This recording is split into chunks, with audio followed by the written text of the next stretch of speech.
So I work for Tearfund, which is a Christian international relief and development charity, and one of the things that is an increasing part of our work is helping people cope with the impact of climate change in the world's poorest countries. There are more droughts, there are more floods, there are more storms, it's getting harder to make a living day to day. So there are things we can do on the ground to help people cope, but we also need to help tackle the cause of the problem, and that leads us to where do those decisions get made, and it's places like individual countries, individual cities, but above all it's at these international climate talks that happen at the end of each year. Right.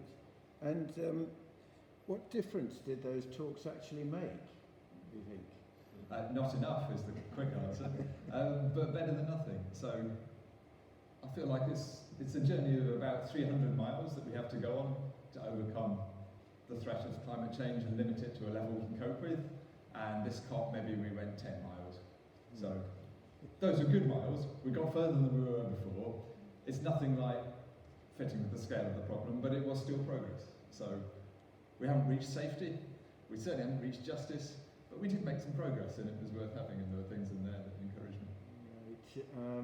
So it's a bit disappointing, really.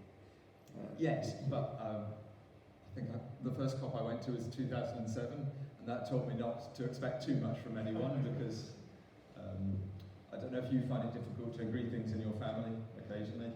I don't know how big your family might be. It's probably less than 200. But if you imagine 200 nations getting together trying to agree something, it's just complicated, especially something as huge and multifaceted as the changing climate.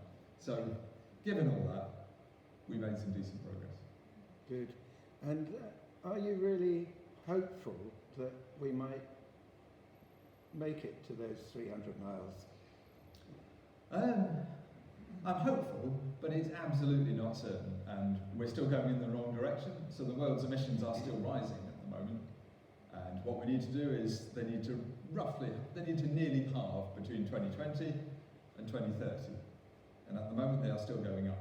So we know how to do it. We have all the technology we need. We have agreement from every country in the world that that's what we're aiming for, and that by 2050 we won't be burning any fossil fuels at all, and globally we'll have stopped emitting, we'll have reached net zero. So we have the agreements, we're just moving too slowly. And as I hear from the people I work with, the impacts are getting worse year by year while all this slow progress goes on. I should say Britain is a bit more hopeful than that. So we've nearly halved our emissions since 1990. It can be done, and our economy has continued to grow while we've done it. That's hopeful, certainly. Yeah. I'm going to hand over to you now and sit down, get out of your way. Thank you very much. My family know that I can talk about this for a long time, so I'm just going to put a stopwatch on and make sure I don't go on for too long.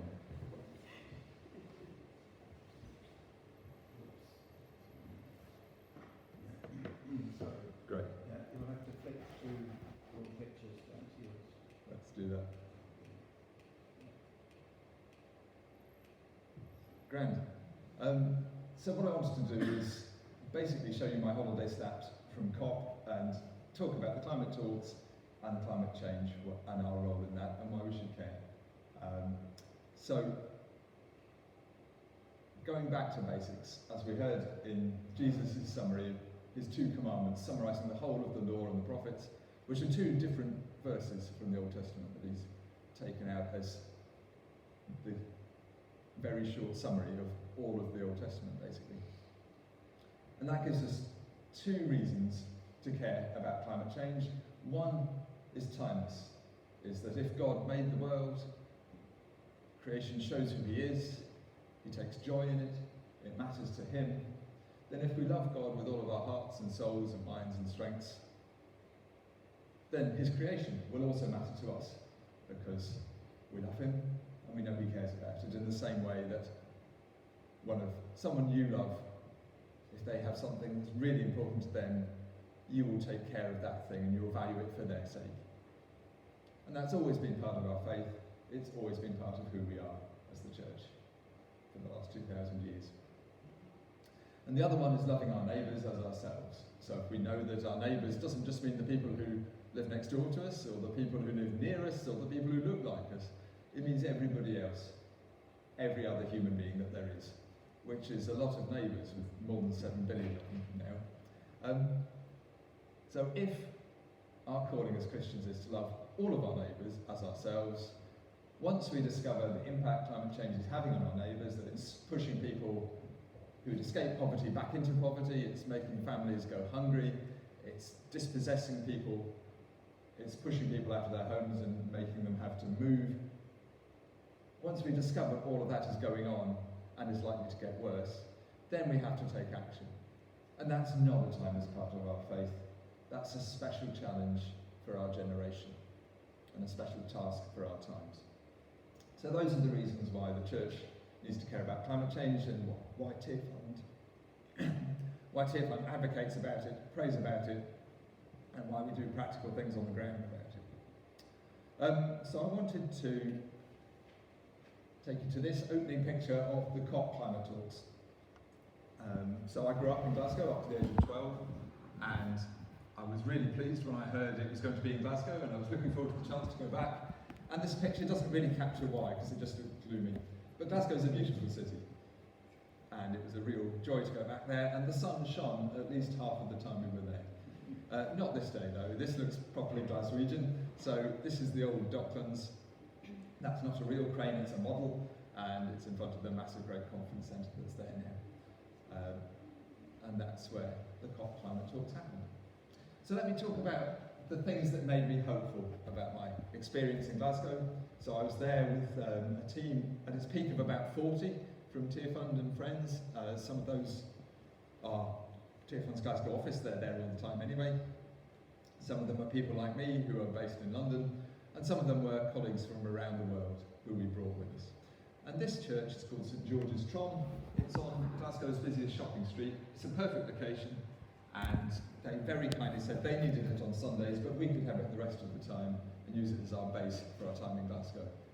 And I just loved the church being able to speak to the thing that was the biggest thing happening in Glasgow that year. That's one of the biggest things happening in the world that year, and the church was able to play a huge role and talk to it, and I loved that.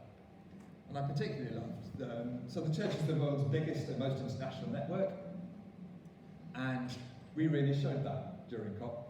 And this is Charles Bakalo from Malawi, leading prayers in St George's Tron. So thank you for your prayers. People around the world were praying for COP in the year beforehand and when it happened. And some of those prayers were in this church. People came to join us each morning, and that was live streamed, and people would watch and join in at home. And then we'd take the message from it and broadcast it to people on social media and by text, and they would pray too. So here's Charles leading prayers for the day, and the church being united. And I love that. And then we had some creative prayer stations with 24/7 prayer in the church. That was great. And it was good for all ages. People came in off the street to do it, and people came because they heard it was there as a planned journey. Now this was one of the most moving moments of COP for me. So this is the Young Christian Climate Network had a pilgrimage from Cornwall, where the G7 world leaders met back in June, and they walked from there to Glasgow, arriving at the start. So they left at the end of the G7 and they arrived at the start of COP. It's a huge journey, and they didn't do it the straight way. They went through London and Birmingham and lots of cities to talk to more people on the way. So it was a huge journey, and they did it as a relay with different people taking different parts of the journey. So I was there. I didn't walk with them. My nephew did. He helped organise it, but I didn't. I only saw them for those last few hundred yards, entering Glasgow, walking up the main shopping street and coming into our church at the end. And it brought a lump to my throat. It was just beautiful seeing that pilgrimage, and there were several other pilgrimages coming to Glasgow, including one from Sweden. And they all joined and made a kind of triumphal entry together, and it was amazing. And this was the service of welcome that we had for them, and that boat with sails, they carried with them as a symbol of the rising tide, of the rising sea level and more floods around the world. And they pushed that with them on a trailer for their journey. It was amazing. It was a biodegradable boat, which is a good design. Unfortunately, it was already starting to biodegrade by the time it reached Glasgow. It did make it to the end of the fortnight, though. And in the background, that's the Archbishop of Panama, who is the lead Anglican Archbishop on climate change. That's why he was in Glasgow. He's an amazing man, very eloquent. And this was an amazing woman, Cookie Rokem, who'd come with us. She was part of my team. She works for a Tearfund partner called Ethicor in India. She's an amazing and forceful speaker and lobbyist. And I think the thing I remember her saying the most was that her job is to go around India training churches and training communities in how to live in an environmentally sustainable way, how to change their farming techniques, how to preserve their forests, and especially for church leaders, why that's not just a practical thing to do, why that's a natural part of being a Christian. And she told us stories of people she'd met, families that were experiencing poverty that was getting worse as the rains were no longer reliable, as the harvest didn't come like they used to. And she said it's the people who are living lightest on the earth, who have the lowest carbon footprint, who are often being hit the hardest and paying the heaviest price for things that much wealthier people did. And she was too polite to say this, and also I didn't tell her. But she didn't say, Ben, do you remember that time you flew to Dublin on a stag do back in the year 2000? That's part of why. She was too tactful to say that, but I knew she was thinking it. Something else that really encouraged me, apart from the huge number of climate sermons being preached by people like Cookie during that fortnight, was the march. So this is outside the church, and it was the route of the Youth Strike Climate March on the first Friday of COP. And there were about 25,000 people, and I stood outside the church and I just watched them go past, and it was beautiful. It was just amazing how many people there were. Lots of young people, quite a lot of older people as well. So much creativity in the posters. I think this is my favourite. It's Yoda saying, "Save the planet, you must." And there were many, many other creative messages that they had, and real good humour. And it was so good to see. And I was also very encouraged the next day by the big climate march. So this was the day of marching all around the world and all around the UK. And in Glasgow, we had more than 100,000 people come together for this. And it was great. And I loved this banner, this prayer, "No more fossil fuels, amen." That tickled me. It was a horrible day though. It was really wet and very windy. And it's particularly hard for my friends from hotter climates, but they did it. And we made sure they got a hot drink at the end. And this picture was taken after the sun. The sun did make a brief appearance, and we took this picture during it to give you an idea. So that's marching through Glasgow. Very encouraging just to see the scale, how much people are aware, how many people care. And there we are marching through London as well. And also in Belfast. And there was one in Cardiff and many more. I've never seen this movement as big as this before. I've never seen so many people involved. I've never seen the church step up and take such a leading role. And all that was absolutely wonderful. And in a way that is typified by my chief exec, Nigel Harris, standing in the rain looking soggy but determined here with his Scottish placard. Thanks, Nigel. Okay, and then inside COP there was also quite a lot to encourage us. So in a way it's like living in an airport for a fortnight. It's a huge conference centre, very artificial kind of atmosphere, thousands of people, very international. But unlike most airports, it's full of famous people, and you just turn around and you see Leonardo DiCaprio or Justin Welby. So we hadn't planned to meet him. This is just some of my colleagues saw him getting a coffee and went over and said hi.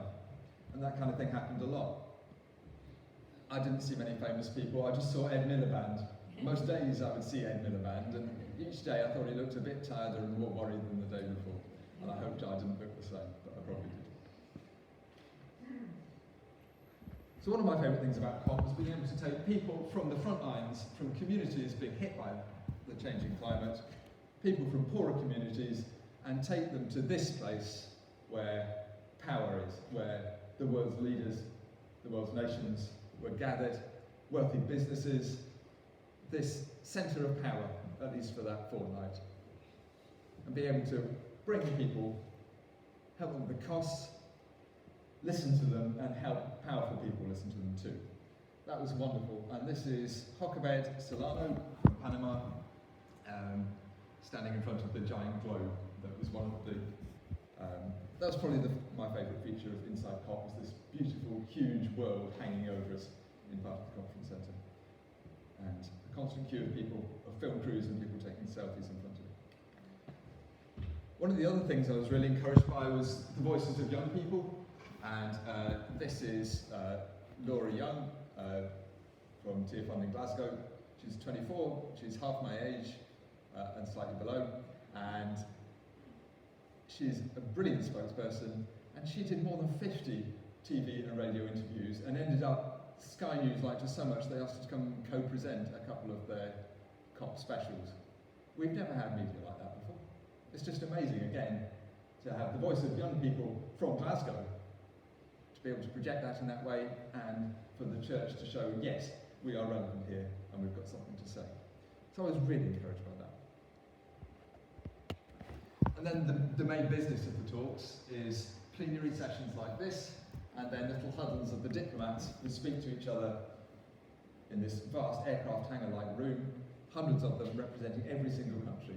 So this is John Kerry speaking, representing America, one of the most powerful. China is the biggest polluter in the world. America is the second biggest. Historically, America has polluted far more than anyone else has, but in case we get smug, the UK was in the top 10. But it's just interesting how it works. So it's the United Nations. It really is every country. And John Kerry gets to speak for America, and everybody pays a lot of attention to what he says. But Liechtenstein and the Marshall Islands get to speak too. People perhaps don't listen quite as attentively to them, but they get their say. So it's not a very good process, but it's much better than anything anybody else has suggested, because it is everybody there.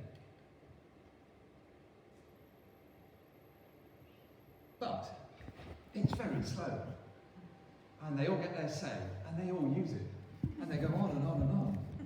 And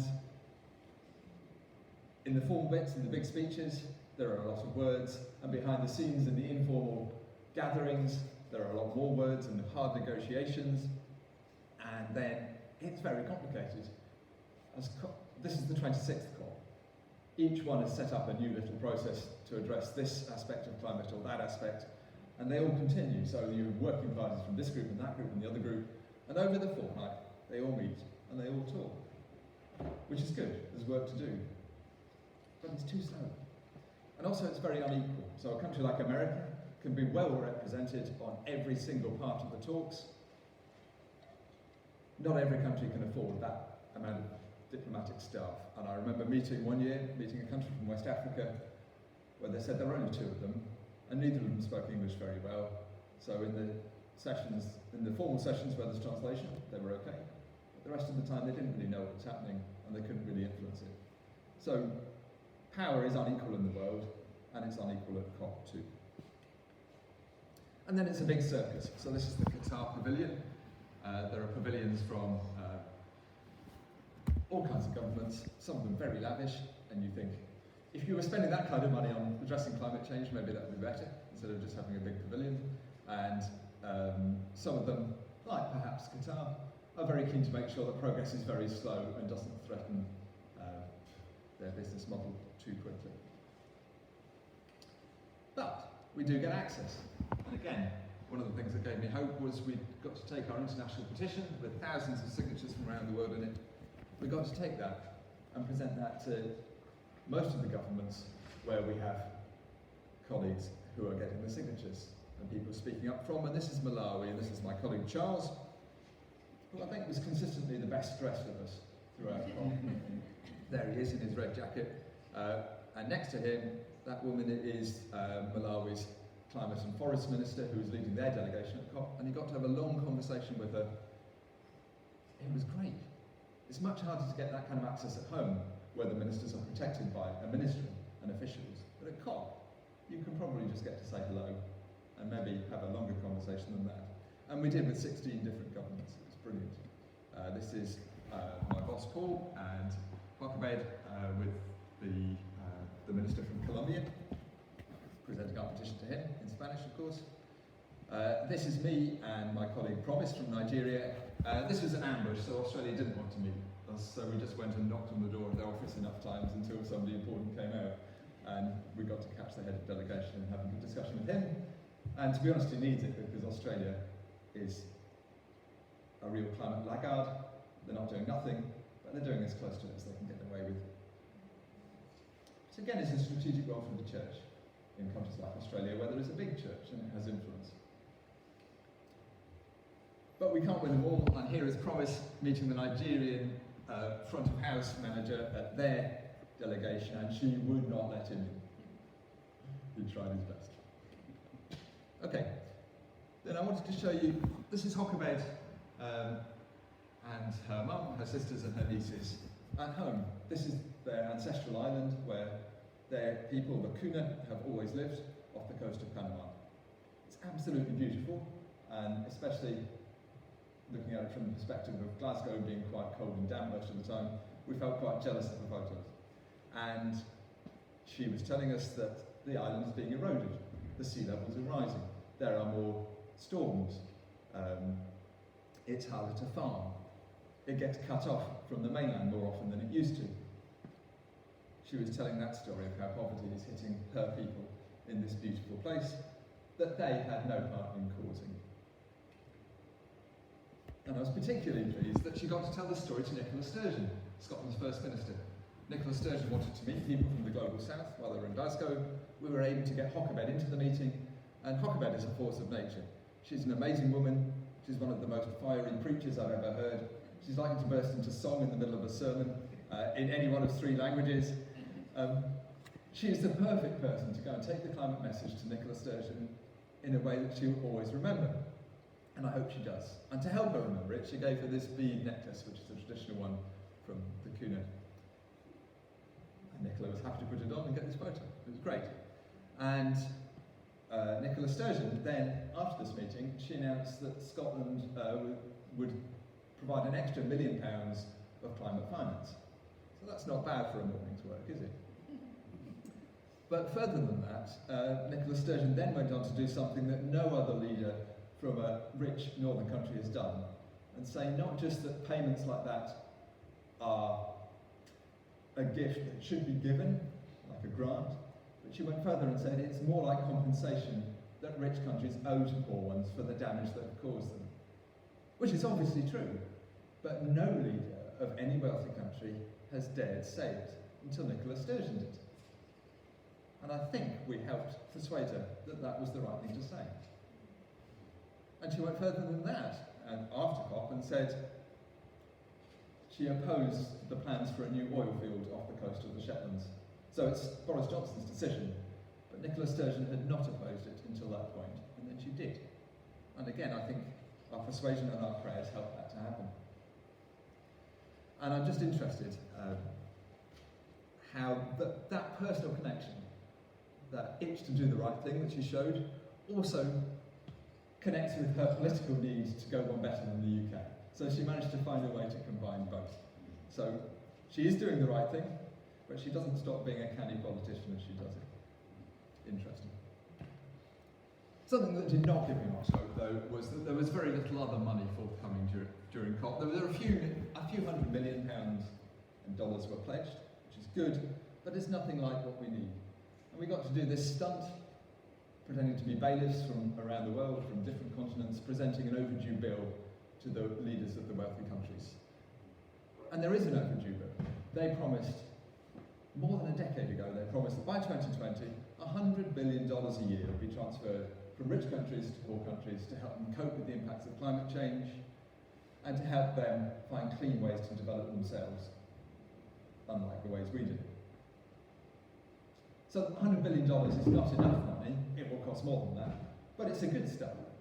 And the promise was 2020 would be the first year that happened, and they would go on providing that amount of money each year up to 2025, and then we'd have another round with more money in it. But they haven't managed it. There was only $80 billion. $80 billion is still good, but it's breaking the promise. And so we presented our overdue bill, But we haven't really seen very much more of that missing gap of $20 billion, and that really grieves me, given how far bigger sums than that were immediately available to deal with COVID. One emergency that we did need to deal with, and we still do. But the climate emergency needs dealing with as well. Where is the money? But something that really excited me is seeing Promise from Nigeria find his voice during this COP. So for me, being a campaigner sometimes means I annoy people, sometimes means people shout at me. That's pretty much as bad as it's ever got for me, really. Whereas Promise has had people point guns at him. Nigeria is a much more dangerous place to be a campaigner. If you upset powerful people, it can get you into much bigger trouble than I'm likely to see. So it was wonderful seeing Promise give it full throttle with this megaphone that day. I particularly loved that. So we did not get everything we needed from COP, but we did get some things, and the movement is bigger than it's ever been before. So I wanted to just end by telling you some of the good things that came out of COP. This is Alok Sharma, the COP president. There was a moment where he broke down and almost cried at the end as China and India watered down the text at the last minute, and because they're so powerful, they could just stop the talks and say, we're not happy, and change something at the last minute. And that thing was that for the first time, COP had agreed it was going to agree that we need to stop burning coal, which we do. It's the most polluting of the fossil fuels. China use a lot of coal, they are planning to stop. India use a lot of coal, they are planning to increase it. Together they said, we're not happy, we will agree to text that says we will phase down our use of coal, but not text that says we will stop. And President Alok Sharma had done a pretty good job, had that foisted upon him, and they agreed it. And that was the agreement. And there was the naked power of fossil fuels and of countries that don't want to do too much too quickly being shown. It was a horrible moment. I don't blame him for crying for maybe about 15 seconds. He pulled it back together very quickly. But at the same time, it's a victory, because no COP agreement has ever mentioned coal before, and we got it in. And partly China and India did that because they made a concession. They didn't even want to concede what they had done, but they were persuaded to do that. And that's a good summary of COP. It's not the progress we need, it's still progress. There were quite a lot of other areas of progress. Let me just tell you about one, because it's the one Tearfund has been campaigning on, and that is for rich countries to stop using public money, government money, to fund fossil fuels overseas. So the UK had already promised to stop doing that with coal. Many other countries had. The UK, earlier this year, was helping to prepare for COP, said they would stop funding new oil and gas exploration and new oil and gas facilities in other countries. And then 40 other countries and international banks agreed the same at this COP. And that's a big step forward. Together they control $24 billion that is currently being invested in fossil fuels. By the end of 2022, none of them will spend any of that money on fossil fuels anymore. They will spend it on clean energy instead. 24 billion is a lot of money. That's good progress. We need a lot more, but we got something. We got progress, we have not yet seen justice. We need to continue to pray and to speak out. And if you want to do that, then tearfund.org/action is the easiest place to find out more. And something else you're doing already as a church is Eco Church. And I want to encourage you to continue with that, to work up to getting your bronze award and then maybe on to silver after that. But thank you for everything you're doing already, and thank you for having me.